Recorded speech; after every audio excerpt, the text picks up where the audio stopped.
Coastal region of India. मैं तुम्हें सैर कराऊंगी भारत के उस हिस्से की जिसके तीनों तरफ पानी है, यानी कि दक्षिण भारत की सैर करेंगे हम। और आपको समुद्र तट की भी सैर कराएंगे। तो भारत के बहुत सारे फिजिकल डिवीजन होते हैं। पहला डिवीजन होता है हिमालय रीजन का, फिर उसके बाद आते हैं गंगा का मैदान, ब्रह्मपुत्र का मैदान और सिंधु घाटी का मैदान, जो ये 3 नदियों से मिलकर बना हुआ है। ठीक है, उसके बाद हमने बात करी थी थार डेजर्ट की, डेजर्ट एरिया की बात करी थी। फिर हमने बात करी थी प्लेटो रीजन की, ट्रायंगुलर शेप की। आज हम बात करते हैं भारत, क्योंकि एक प्रायद्वीप है, क्योंकि ये तीनों और समुद्र से घिरा है। पूर्व की तरफ देखें तो ईस्ट में क्या है, बे ऑफ बंगाल है, वेस्ट में अरेबियन सी है, नीचे की और है इंडियन ओशन। तो ये तीनों समुद्र से घिरा हुआ है, इसलिए इसे कहते हैं पेनिनसुला। और इस पार्ट की जो कि समुद्र तट के पास है, ठीक है, और इन पोर्शंस की मैं यहाँ पर बात कर रही हूँ भारत के उन स्थलों की जो समुद्र तट के पास हैं, जिन्हें हम बंदरगाह कहते हैं, यहाँ जहाँ रात्रि और सामान चढ़ाया और उतारा जाता है। तो चलिए हम राज्य वाइज चर्चा करते हैं। सबसे पहले गुजरात का देख लेते हैं। तो ये गुजरात का बहुत ही फेमस पोर्ट है, ये है कांडला। अगर मैं मुंबई की ओर आती हूँ, इस टाइम मैं वेस्टर्न कोस्ट्स की बात कर रही हूँ और उसके बाद मैं ईस्टर्न कोस्ट की बात करूंगी। तो वेस्टर्न कोस्ट में सबसे पहले आता है कांडला, ये गुजरात का बहुत ही फेमस सी पोर्ट है। फिर हम बात करते हैं महाराष्ट्र की। महाराष्ट्र का जो है वो है मुंबई, और उसके साथ एक दूसरा भी बना जिसका नाम है जवाहरलाल नेहरू पोर्ट। नावा शेवा भी कहा जाता है, क्योंकि मुंबई जो है भारत का सबसे बिगेस्ट पोर्ट है। सबसे ज़्यादा जहाज यहाँ पे आते हैं और सामान्य यात्री सामान उतारा और चढ़ाया जाता है। फिर हम गोवा की बात करते हैं, इसे मारमा गोवा भी कहा जाता है। और अगर हम कर्नाटक की बात करें तो ये है मैंगलोर। बच्चों, ये बेंगलोर नहीं है, बेंगलोर तो यहाँ है, बेंगलुरु। ये मैंगलोर है समुद्र तट के पास। और फिर हम बात करते हैं केरल की, और उसका सबसे पुराना पोर्ट है कोच्चि। ये वही पोर्ट था जहाँ वास्को डी गामा 1498 पे आया था व्यापार करने। आपको पता है भारत में सबसे पहले कौन लोग आए थे? पुर्तगाली, फिर अरब लोग आए थे ढोनेका पे, और फिर उसके बाद आए थे इंग्लैंड के लोग। तो चलिए अब हम ईस्टर्न कोस्ट की बात करते हैं। ईस्टर्न कोस्ट हम नीचे से पढ़ेंगे। सबसे पहले हम बात करते हैं तमिलनाडु की। सबसे नीचे देख रहे हैं आप तूतीकोरिन। तूतीकोरिन एक बहुत बड़ा पोर्ट है तमिलनाडु का। और उसके बाद हम बात करते हैं चेन्नई की, जो आपने नाम सुना होगा। ऊपर की ओर चलते हैं हम आते हैं आंध्र प्रदेश। आंध्र प्रदेश का जो फेमस पोर्ट है वो है विशाखापट्टनम, इसका शॉर्ट नेम है विजैक। उसके बाद हम उड़ीसा की बात करते हैं। उड़ीसा का है पारादीप, ठीक है। और कलकत्ता की बात, वेस्ट बंगाल की बात करें तो यहाँ 2 पोर्ट हैं, एक है कलकत्ता और दूसरा है हल्दिया। तो ये है हमारे मुख्य रूप से 13 पोर्ट्स। आपको फेमस पोर्ट एक और दिख रहा होगा, दैट इज पोर्ट ब्लेयर। अब हम आपको सैर कराएंगे डिफरेंट पोर्ट्स की। देखिए ये जवाहरलाल नेहरू पोर्ट है, और यहाँ देखो कितने सारे कंटेनर्स पड़े हुए हैं। तो इससे पता चल सकता है भारत का सबसे व्यस्तम बंदरगाह है। और ये कहाँ पर है? मुंबई। ये है कांडला, और ये कहाँ का है? गुजरात का सी पोर्ट है। ये मार्मुगोवा भी बोलते हैं इसे। और ये कहाँ का है? ये है गोवा का। और ये आप ध्यान से देखेंगे तो आपको इसकी मिट्टी का रंग लाल दिखाई देगा। यहाँ लेटेराइट मिट्टी पाई जाती है। यह है गोवा का फेमस सी पोर्ट। ये देखिए ये मैंगलोर का पोर्ट है। मैंगलोर कहाँ का है? कर्नाटक का। नेक्स्ट आता है ये कोचीन का पोर्ट है। ये देखिए कोचीन का पोर्ट को देख लीजिए, ये सबसे व्यस्तम पोर्ट माना जाता है। और केरल का सारा व्यापार, मसालों का सारा व्यापार इसी पोर्ट से होता है। नेक्स्ट हम आते हैं तूतीकोरिन पोर्ट पे। तूतीकोरिन कहाँ का है? ये तमिलनाडु का पोर्ट है। देख लीजिए कितने बड़े बड़े वो मशीनें, क्रेन्स रखी हुई हैं कंटेनर्स उठाने के लिए। नेक्स्ट हम आते हैं चेन्नई का पोर्ट। आपको हर सी पोर्ट पर आपको कुछ डब्बे जैसी संरचना दिखेगी। बेटा ये कंटेनर्स होते हैं, इनमें सामान लाया और ले जाया जाता है। सारा चेन्नई का है। फिर हम बात करते हैं विजैक की। विजैक मतलब विशाखापट्टनम। देखिए कितना बड़ा पोर्ट है ये आंध्र प्रदेश का। देखिए कितने सारे शिप्स एक साथ खड़े हुए हैं, देखो ध्यान से। इसका शॉर्ट नेम है विजैक। अब ये आता है हमारा पारादीप। पारादीप कहाँ का पोर्ट है? ये है उड़ीसा का पोर्ट। हम बात करते हैं हल्दिया की। हल्दिया कहाँ का है? ये है वेस्ट बंगाल का पोर्ट। कोलकाता भी बहुत व्यस्तम पोर्ट है। बहुत सारा सामान दूसरे देशों में भेजा जाता है और मंगवाया जाता है। उन क्षेत्रों की जो कि समुद्र तट के पास होते हैं, जो जमीन वाला भाग, जमीन का वह भाग जो समुद्र से, तो उसे हम बीच कहते हैं। देखिए बीच कितना सुंदर है। और बीच 2 प्रकार के होते हैं। एक वो होते हैं जहाँ पर सपाट मैदान होता है, जैसे कि ये बीच दिख रहा है। ये जो फोटो है ये मैंने गोवा के बीच की ली हुई है। ये देखिए ये एक और गोवा का बहुत ही सुंदर बीच है, कोंडोलम बीच, ये उसकी फ़ोटो है। देखिए कितना सुंदर लगता है नज़ारा, लहरें आती हैं जाती हैं, और आसपास नारियल के पेड़, अद्भुत दृश्य, सूरज उगने का और सूरज छिपने का। बहुत सारे लोग इसे देखने आते हैं।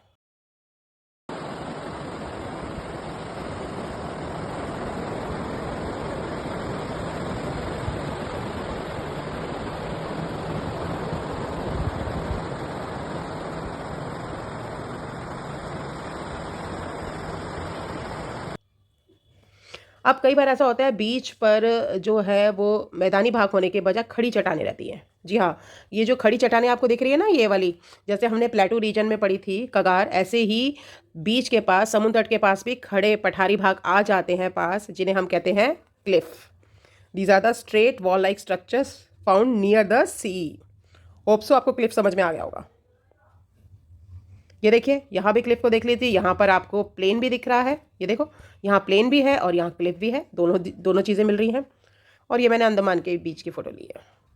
यहाँ भी देखिए आपको क्लिफ दिखने को मिलेगा, देखो कितने बड़े बड़े क्लिफ्स हैं। ये देखो ये केरल के बीच की फ़ोटो है जिसके पास बड़े बड़े क्लिफ्स पाए गए हैं। मोस्टली वेस्टर्न घाट्स पे आपको ज़्यादा देखने को मिलेंगे। अब हम बात करते हैं उस पार्ट की, ज़मीन का वो टुकड़ा जिसके चारों ओर पानी होता है, उसे क्या कहते हैं? टापू, और इंग्लिश में क्या कहते हैं? आइलैंड। और ये जानते हो कौन सा आइलैंड दिया है? ये मैंने दिखाया हुआ है अंडमान निकोबार का जॉली बॉय आइलैंड। चलो अब हम आपको आइलैंड्स की सैर कराते हैं। देखो भारत में 2 आइलैंड्स है, एक आइलैंड है आपका बे ऑफ बंगाल में, अंडमान और निकोबार। अंडमान निकोबार से अलग है, इसके बीच में जो पानी है उस पानी का नाम है 10 डिग्री चैनल। ठीक है, अब हम बात करते हैं लक्षद्वीप की, जिसे हम लैकाद्वीप्स भी कहते हैं, और यहाँ पर है 9 डिग्री चैनल। ठीक है, और ये कहाँ पर है? ये है अरेबियन सी में।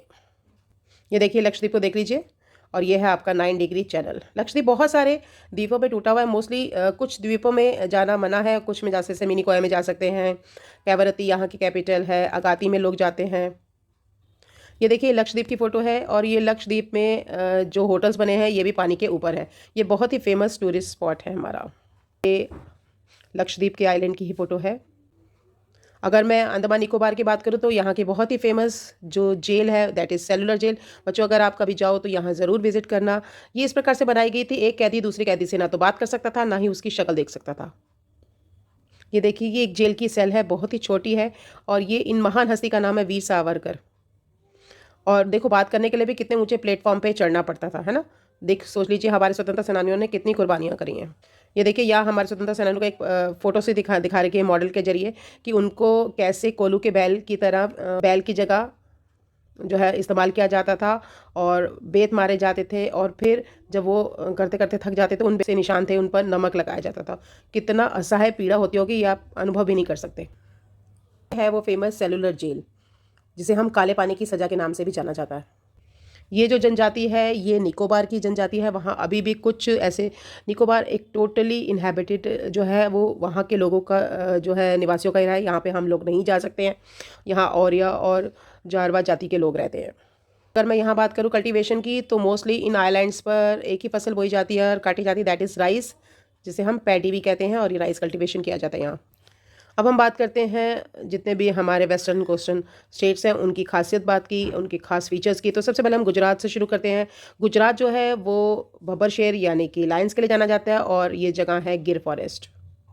गुजरात फेमस है अपनी साबरमती रिवर के लिए, यहाँ की फेमस नदी है साबरमती रिवर, और साबरमती रिवर के किनारे है महात्मा गांधी जी का आश्रम जिसे हम साबरमती आश्रम कहते हैं।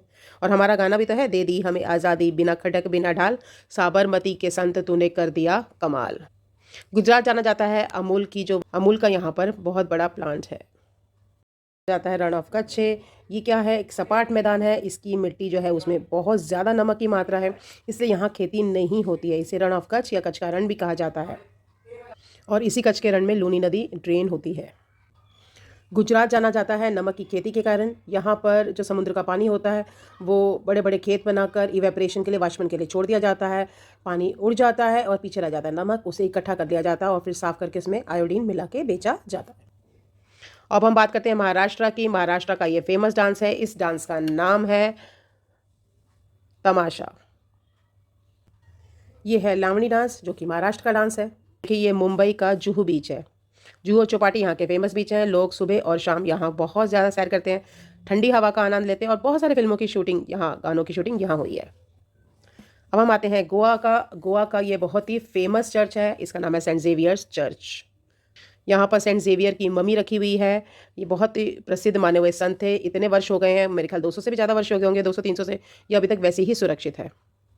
ये गोवा का एक और प्रसिद्ध चर्च है, सिस्टर कैथरीन चर्च। गोवा जो है वो अपने सुंदर बीचेस के लिए जाना जाता है। अब जब मैं यहाँ पे गोवा में आई थी तो यहाँ बीच की सुंदरता को देख के मंत्रमुग्ध हो गई थी। ये देखिए ये गोवा की वही प्रसिद्ध चर्च है जिसका नाम है सिस्टर कैथरीन चर्च। कितना सुंदर बीच है, साफ़ सुथरा। ये देखिए ये कॉलिंगुड बीच है गोवा का।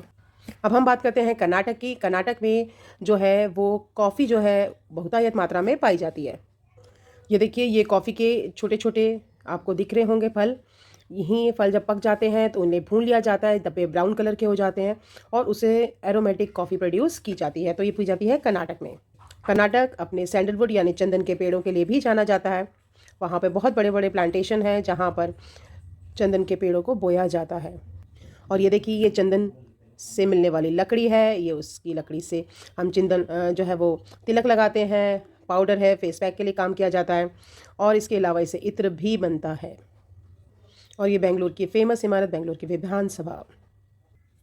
इस बिल्डिंग को पहचानो। ये बिल्डिंग जो है ये है तिरुवल्लुवर की, जो कि एक प्रसिद्ध कवि हुए हैं।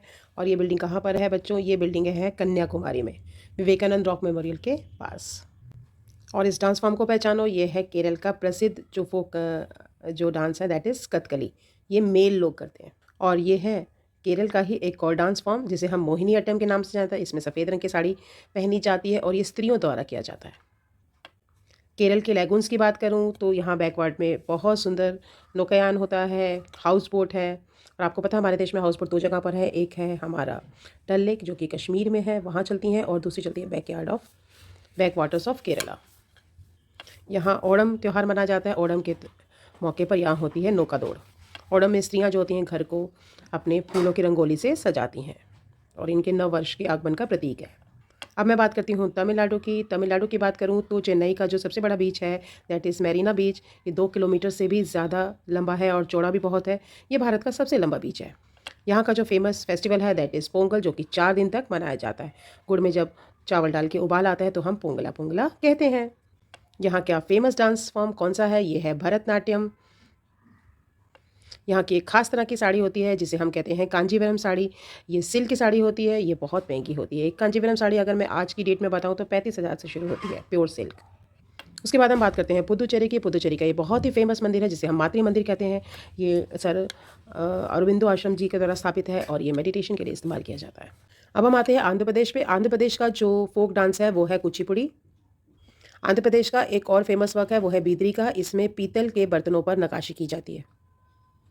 आंध्र प्रदेश में ही सबसे ज़्यादा जो है वो तेंदू लीव्स के पत्तों को ग्रो किया जाता है और उनका इस्तेमाल किया जाता है बीड़ी बनाने में। यह है हैदराबाद और उसकी प्रसिद्ध मीनार चार मीनार।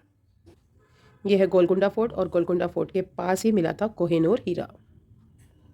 हैदराबाद का एक फेमस म्यूज़ियम है सलारजंग म्यूज़ियम और यहाँ पर उस समय के प्राचीन कपड़े हैं, राजसी पोशाक है, बर्तन हैं, कालीन है और जो राजा को गिफ्ट मिलते थे वो सभी इस बहुत ही सुंदर म्यूज़ियम में एकत्रित किए गए। अब हम बात करते हैं इस डांस फॉर्म की। ये है छाऊ नृत्य। इस नृत्य जो है ये खास बात होती है झारखंड की। ये वेस्ट बंगाल में भी किया जाता है और उड़ीसा में भी किया जाता है। वेस्ट बंगाल की बात करते हैं तो यहाँ पर आता है सुंदरबन डेल्टा। अब डेल्टा क्या होता है? ये एक ट्रायंगल नुमा संरचना होती है बेटा। ये वो जगह होती है जहाँ पर आपको ये रिवर दिख रही होगी। ये जो नदी है अपने अंतिम पड़ाव यानी समुद्र से आके मिलती है। तो इस एरिया का जो पानी होता है वो हल्का मीठा और खारा दोनों ही होता है और ये अपने साथ लाई हुई गाद जिसे हम मिट्टी, क्ले, सैंड, सिल्ट कहते हैं, ये जमा देती है और उससे एक ट्रायंगल नुमा संरचना बनती है जिसे हम डेल्टा कहते हैं। और भारत का जो प्रसिद्ध डेल्टा है ये है सुंदरबन डेल्टा। और ये किन दो नदियों से बना है? ये बना है गंगा से और ब्रह्मपुत्र से। गंगा जब बांग्लादेश में गिरती है तो उसका नाम हो जाता है जमुना और ब्रह्मपुत्र नदी जब बांग्लादेश से होके जाती है इसका नाम हो जाता है पद्मा। और यहाँ की एक और नदी मिल जाती है दैट इज़ मेघना और यहाँ बनता है सुंदरबन डेल्टा। अब इसे सुंदरवन क्यों कहते हैं? क्योंकि यहाँ सुंदरी के पेड़ पाए जाते हैं, मैंग्रोव ट्रीज भी कहते हैं। क्योंकि इस पानी में नमक की मात्रा बहुत ज़्यादा होती है तो रूट सांस नहीं ले सकती। तो ऐसे पेड़ों की जो जड़ें होती है वो हवा में आ जाती है और हवा से ही सांस लेती हैं। तो यहाँ पर रूट्स आपको उठी हुई दिखाई देंगी।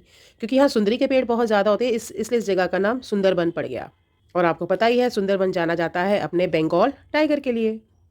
डेल्टा की उपजाऊ जमीन पर एक तो होती है चावल की फसल, दूसरी होती है आपकी जूट की फसल। जूट क्या होता है? ये बांस जैसे लंबे लंबे पौधे होते हैं। जब ये निश्चित लंबाई पर पहुंच जाते हैं तो इनको काट लिया जाता है, इनकी पत्तियों को तोड़ दिया जाता है, फिर इनको पानी में डालकर गलाया जाता है। इससे इनकी ऊपर की पत्तियां और बचा कुचा जो ऊपरी त्वचा होती है, क्यूटिकल होता है, वो उतर जाता है। ये देखो, इनको पानी में डालकर इनका ऊपर का जो परत है वो तोड़ी जा रही है और बड़े बड़े रेशे रह जाते हैं। इन रेशों को फिर सुखाया जाता है तो इनका रंग चेंज होता है और ये ब्राउन कलर के हो जाते हैं और ये बहुत मजबूत होते हैं।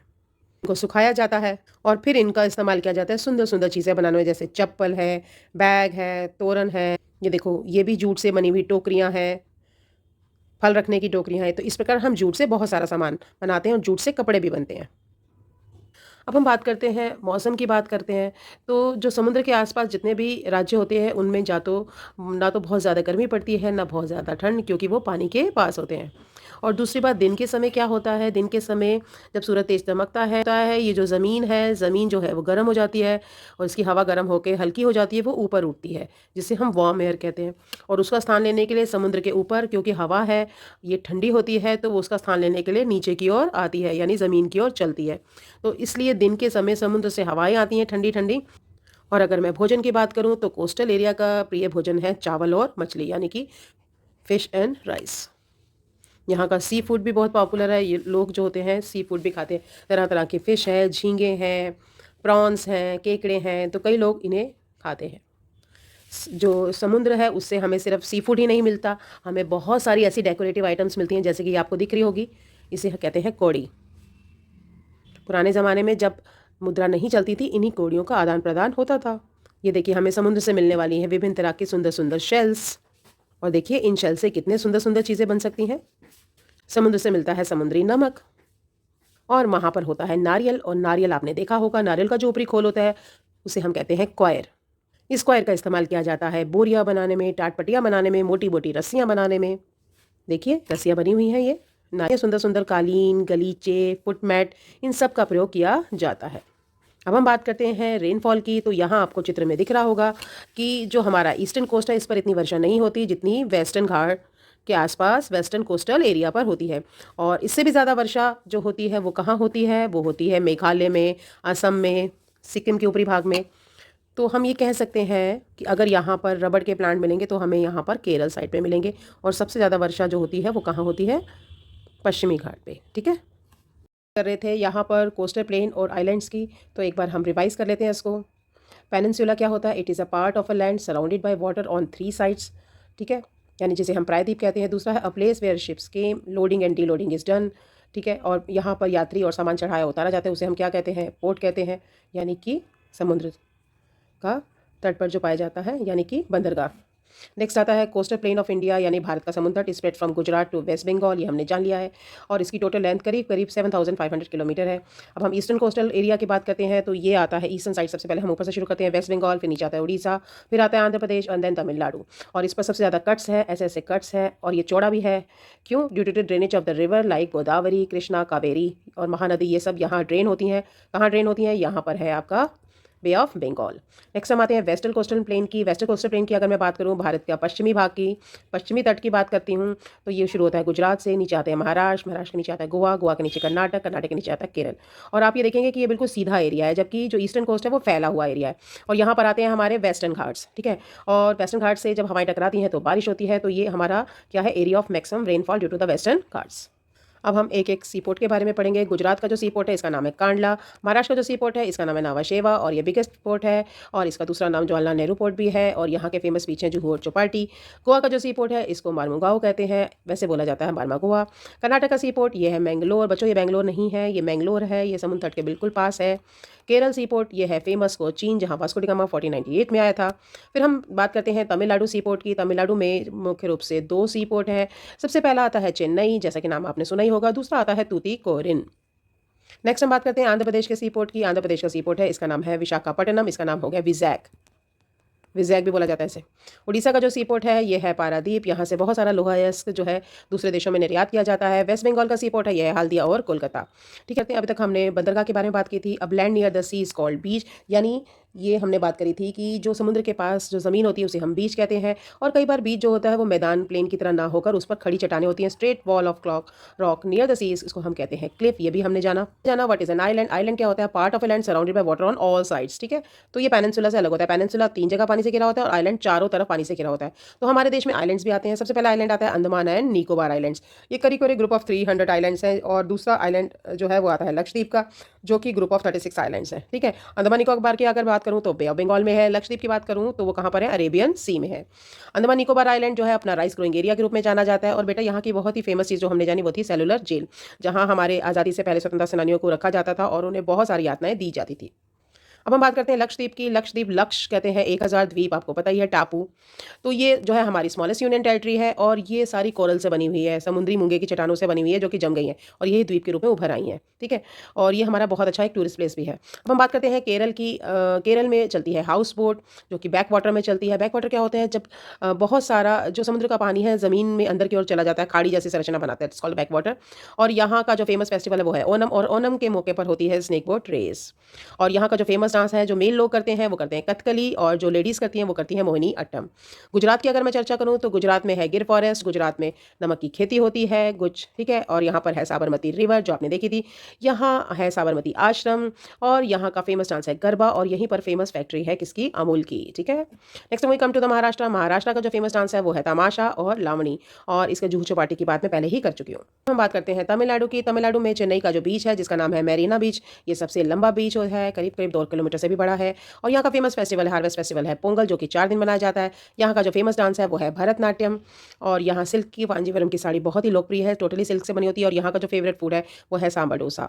और एक और बात बता दूँ तमिलनाडु के बारे में, तमिलनाडु ही इकलौता ऐसा राज्य है बेटा जहाँ पर लौटता हुआ मानसून यानी कि रिटेटिंग मानसून बारिश करता है। यानी पूरे भारत में अगर सर्दियों में कहीं वर्षा सबसे ज़्यादा होती है वो होती है तमिलनाडु में। अब हम बात करते हैं जो हमारे बीचेस हैं, सी पोर्ट्स हैं, ये हमारे फेमस टूरिस्ट स्पॉट्स भी हैं, जैसे कि केरला है, अंडमान निकोबार है और लक्षद्वीप है। ठीक है, अब हम बात करते हैं पुदुचेरी की। पुदुचेरी में एक बहुत ही सुंदर मंदिर है जिसका नाम है मातृ मंदिर, यानी माता का मंदिर। ठीक है, आंध्र प्रदेश की बात करूँ तो इसका जो फेमस डांस है वो है कुचिपुड़ी डांस। आंध्र प्रदेश का जो फेमस वर्क है वो है बीदरी का वर्क, ये धातु की नक्काशी का वर्क होता है, इसमें पीतल के बर्तनों पर नक्काशी की जाती है। ठीक है, और यहाँ तेंदू लीव्स भी इकट्ठी की जाती हैं और ये आदिवासी लोग करते हैं और इसे बेचते हैं, बीड़ी बना के बेचते हैं। यहाँ का जो फेमस जगह है वो है चार मीनार, गोलकुंडा से के पास से ही कोहिनूर हीरा निकला था, और यहाँ का फेमस म्यूजियम है सलारजंग म्यूजियम। नेक्स्ट हम बात करते हैं कर्नाटका की। Karnataka is famous for sandalwood, चंदन के पेड़ों के लिए जाना जाता है, और यहाँ पर कॉफी भी बहुत आयत मात्रा में पैदा होती है। और छाऊ डांस की बात करें तो हमने ये जाना कि छाऊ डांस जो होता है वो झारखंड, उड़ीसा और वेस्ट बंगाल, इन तीनों के ही राज्यों में मनाया जाता है। नेक्स्ट हम बात करते हैं वेस्ट बंगाल की। बेटा वेस्ट बंगाल के पास क्योंकि डेल्टा है, गंगा नदी जो है उसका मुहाना है, तो ये यहाँ पर राइस और जूट कल्टीवेशन सबसे ज़्यादा होता है। जूट के पौधे के बारे में भी जाना कि इसको पौधे को किस प्रकार से पीट कर पानी में भिगोकर हम इससे जूट बनाते हैं, और जूट का इस्तेमाल हम बोरियों में, रस्सियों में और बहुत सारे कपड़ों में और बैग बनाने में करते हैं। और यहाँ का जो सुंदरवन डेल्टा है that is formed of 2 river, एक का नाम है गंगा, दूसरे का नाम है ब्रह्मपुत्रा। गोवा जो है वो अपने बीचेस के लिए जाना जाता है और अपने चर्चेस के लिए जाना जाता है। अब हम समुद्र के किनारे की वेदर की बात करें, क्योंकि भारत का दक्षिण भारतीय भाग तीनों ओर समुद्र से घिरा है और इसलिए यहाँ पर ठंडी हवा यहाँ पर बहती है। ठंडी हवा flow from the ocean to the land and bring rain. तो ये जो समुद्र से हवा बहती है वो बारिश लाती है और जगह को भी ठंडा रखती है, इसलिए ना तो यहाँ ज़्यादा गर्मी होती है ना ही ज़्यादा ठंड। और यहाँ का जो स्टेपल फूड है वो है राइस एंड फिश। अब हम बात करते हैं सी पोर्ट होने के क्या क्या फ़ायदे हैं, समुद्र होने के क्या फ़ायदे हैं बेटा। एक तो इससे हम ट्रेडिंग कर सकते हैं, व्यापार कर सकते हैं। दूसरा ये मीन्स ऑफ ट्रांसपोर्ट है, आसानी से भारी सामान। देखो अगर मुझे अमेरिका से, रशिया से, यूरोप से, इंग्लैंड से कोई गाड़ी मंगानी है या कोई ऐसी भारी मशीनरी मंगानी है तो मैं कभी भी एरोप्लेन का रास्ता नहीं लूँगी, क्योंकि एरोप्लेन भारी चीज़ों को नहीं ले जा सकते। इसके लिए हमेशा हम वाटर ट्रांसपोर्ट इस्तेमाल करते हैं। ठीक है, भारी चीज़ों को ले जाने के लिए, ऑयल के टैंकर्स के लिए, इन सब के लिए वाटर ट्रांसपोर्ट यूज़ होता है। और ये सोर्स ऑफ सी फूड भी है, क्योंकि फिश वगैरह मिलती है। कुछ लोग प्रॉन खाते हैं, केकड़े खाते हैं, झींगुर खाते हैं, तो वो भी हमें यहीं से मिलता है समुद्र से। समुद्र हमें देता है सी शेल, जिससे बहुत सारे डेकोरेटिव आइटम्स बनते हैं, चूड़ियाँ बनती हैं, माला बनती है, और लोग खरीदते भी हैं, पहनते भी हैं। और सी सॉल्ट यानी समुद्र के पानी से सेंधा नमक भी प्राप्त किया जाता है। और ये हमारे टूरिस्ट प्लेस भी होते हैं। और जो कोकोनट इसके आसपास बोया जाता है या अपने आप उग जाता है, उससे बनता है धागा, कॉयर। कोकोनट के धागे को बोलते हैं कॉयर, और इस कॉयर से बनते हैं आपके मैट्स बनते हैं, रोप्स बनते हैं, इवन आपके डबल बेड के गद्दे भी बनते हैं। वेदर के मैंने बारे में बात करी थी कि वेदर जो होता है neither hot nor cold, it is due to the closeness to the water, क्योंकि पानी के पास है इसलिए ज़्यादा ना ठंडा होता है ना ही ज़्यादा गर्म। Next, at day time winds from the sea towards the land cool the land. Coastal area are the wet area having lots of rainfall, और इसके आसपास क्योंकि समुद्र के पानी से बादल बनते हैं, बादल से बारिश होती है, इसलिए कोस्टल एरिया में सबसे ज़्यादा बारिश होती है। वेस्टर्न कोस्टल एरिया है Western Ghats, region of heavy rainfall. और फिशिंग जो है वो मेन ऑक्यूपेशन है, यहाँ के लोग मछली पालन बहुत एतमाद में करते हैं, और ये हमने पहले ही बात कर ली थी, rice and fish are the main food, and don't forget to subscribe and like my channel.